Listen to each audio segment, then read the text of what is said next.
nos invités parce que nous avons le plaisir d'avoir parmi nous aussi des frères et des sœurs qui viennent des pays étrangers.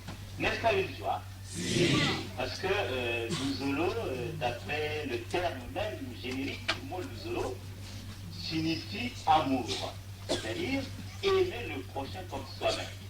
Mais avant que j'entre un peu dans des explications plus intéressantes, j'aimerais que nous puissions entonner une chanson que nous connaissons tous, qui sera la base de notre message à ceux-là qui ne nous connaissent pas encore. Nous allons que Dieu.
Et ce qui signifie dans notre langage à nous couper sa maboko n'a pas, c'est-à-dire aider celui qui est en difficulté.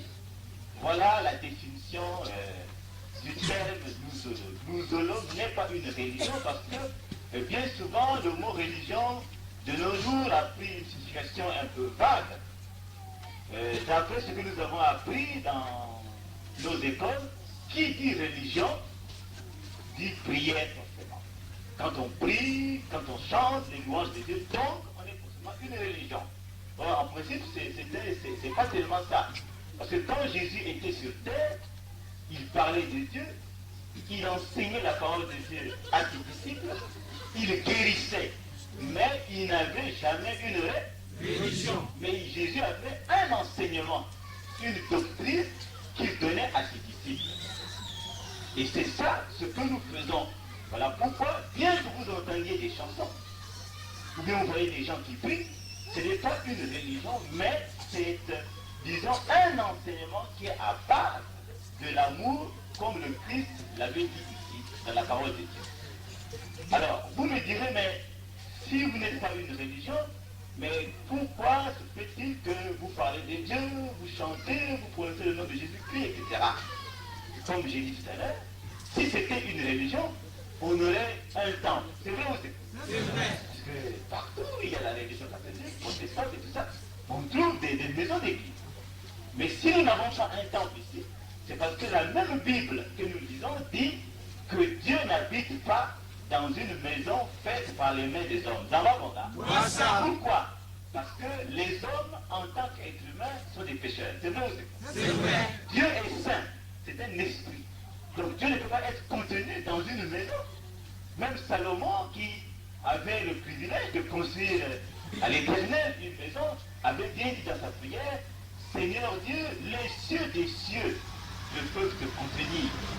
À plus forte raison, moi, un homme de péché, qui veut te construire une maison.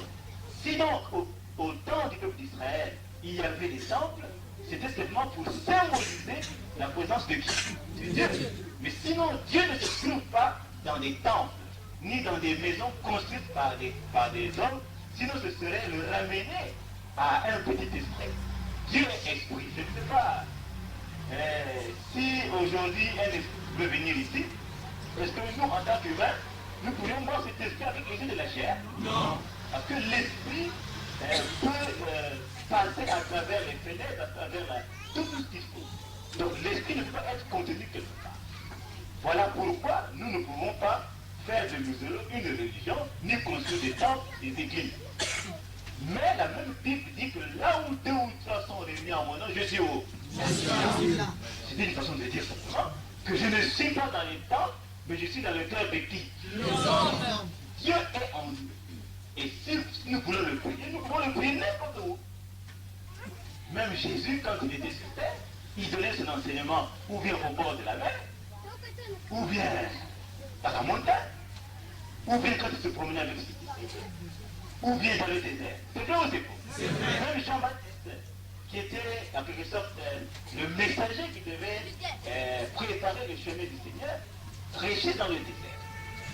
Donc, si vous nous voyez ici, dans cet espace vide, en train de prier le Seigneur, ce n'est pas en contradiction avec la parole de Dieu, tout au contraire, c'est ce que le Christ fait. Mais la même Bible aussi dit, si vous voyez quelqu'un qui parle de moi, alors que ce qu'il vient de faire est bon, ne l'empêchez pas. Celui qui n'est pas contre moi est avec qui? Voilà pourquoi nous avons aussi nos frères catholiques, protestants, salutistes, qui m'amusent, qui prient Dieu. C'est vrai ou c'est vrai? Donc, nous sommes des frères et sœurs. Voilà pourquoi vous voyez ici, il y a des catholiques, il y a des protestants, il y a des salutistes, il y a des kimangistes, c'est-à-dire ceux qui appartiennent à d'autres religions. Mais parce que eux, ils ont opté, ils ont aimé, disons, la bienfaisance, l'aide, ils peuvent venir parmi nous, dans le cadre de l'aide. Mais s'il est opportun pour eux d'aller prier, ou bien d'aller à la messe, ou bien d'aller au temple, les dimanches, ils vont au temple. Nous n'obligeons personne à venir, mais nous ne bloquons pas aussi les gens. Dans Mabonga, toute personne qui croit, s'il est catholique, protestant ou quoi, elle peut aller prier dans sa religion respective. Mais nous nous retrouvons ici dans le cadre de la bienfaisance, parce que le Christ dit que quand j'avais faim, tu m'as donné à manger. Quand j'avais soif, tu m'as donné quoi? Quand j'étais en prison, tu es venu rendre visite à qui? Mais ce moi-là, ce n'est pas le Christ lui-même, mais c'est toute personne qui vous ressemble. L'enseignement du Christ repose justement sur cet amour-là. Voilà pourquoi nous nous appelons association de bienfaisance.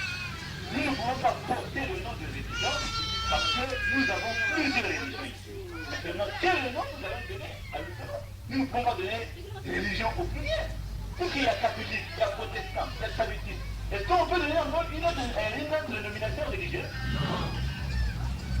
Même ceux-là qui ne prient pas, Dieu est avec nous, parce que si nous avons des décès, ils peuvent nous assister dans le cadre de l'assistance. Donc, les frères et sœurs qui nous arrivaient, comprenez que nous aurons signifie amour, c'est-à-dire nous respectons le commandement primordial de notre Seigneur Jésus-Christ qui dira je m'en vais mais je vous laisse un commandement nouveau, aimez-vous les uns les autres comme et cet amour nous nous efforçons de le pratiquer à travers les actes que vous voyez. Donc c'est pour cette raison que nous ne pouvons pas prendre le nom d'une religion. C'est pour cette raison que nous ne pouvons pas construire de temples. Et c'est pour cette raison aussi que nous avons parmi nous, pas seulement les Congolais, mais vous trouvez aussi des frères de Paris, des frères d'Allemagne, des frères des États-Unis, du Canada et partout. Parce que nous avons un seul Dieu et Père, dans Rwanda.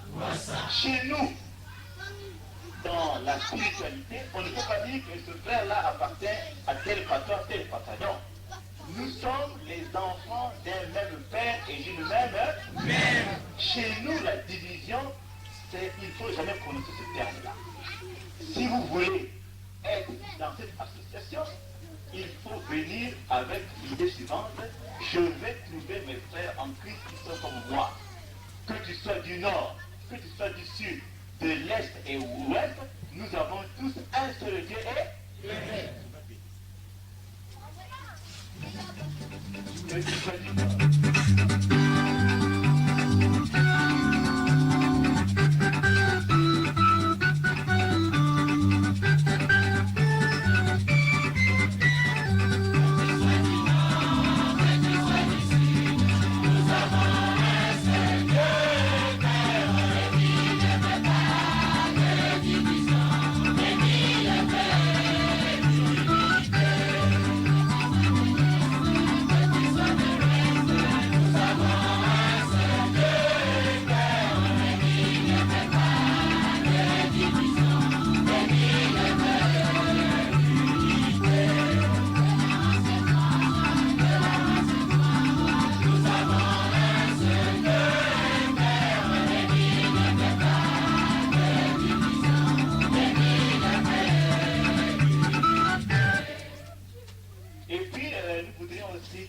cette information à nos frères qui viennent de nous visiter, vous serez un peu surpris de voir que ce grand nombre se salient un peu, ils sont tous déshabillés, mais ils sont pleins de poussière, ils transpirent.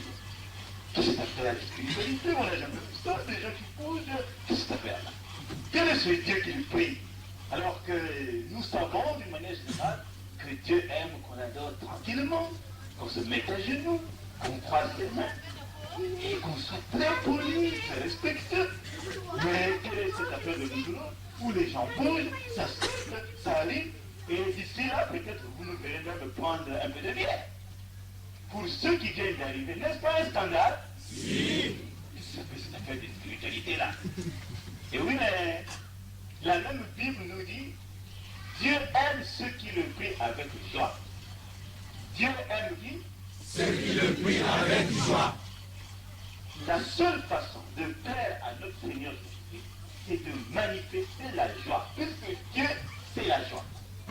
Il y a une belle chanson que nous avons déjà apprise qui dit le fruit de l'esprit, c'est la patience. Le fruit de l'esprit, c'est la paix. Le fruit de l'esprit, c'est la fidélité, la joie et la pureté. Le fruit de l'esprit, c'est la fidélité et la joie. C'est-à-dire, il y a plusieurs façons d'avoir la joie. Il y a une joie qui peut être communiquée parce que vous avez été admis au baccalauréat. Vous n'avez pas la joie? Si. Une joie. Vous dansez, vous allez au bar et puis vous invitez vos amis parce que vous êtes admis. Il y a aussi une autre joie, bon, vous avez bien mangé, le ventre est peu donnant, vous êtes content. C'est donc c'est faux. Cette joie est humaine, elle est terrestre, elle est personnelle.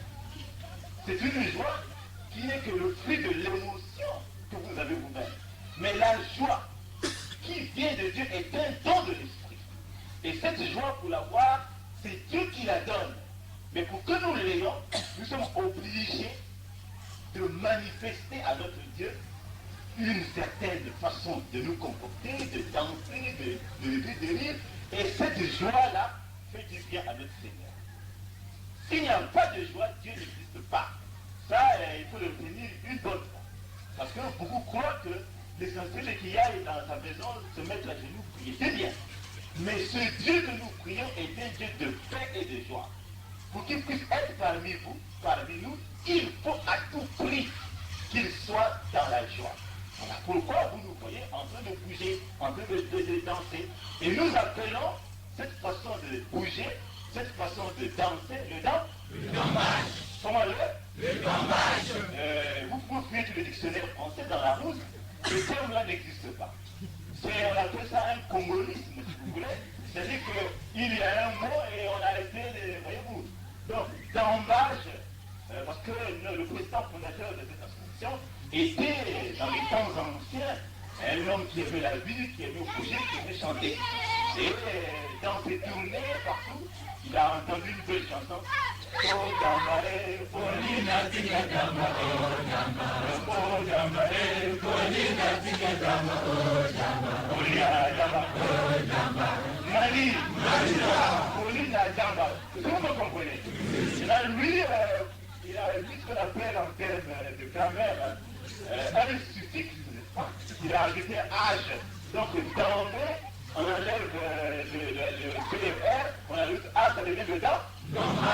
C'est cette danse que vous nous voyez en train de faire ici. On bouge, on va à gauche, on va à droite, gambage. Mais ça n'existe nulle part dans la rousse. Mais c'est une création, c'est une inspiration de notre président fondateur. Mais nous ne nous appelons pas gambage.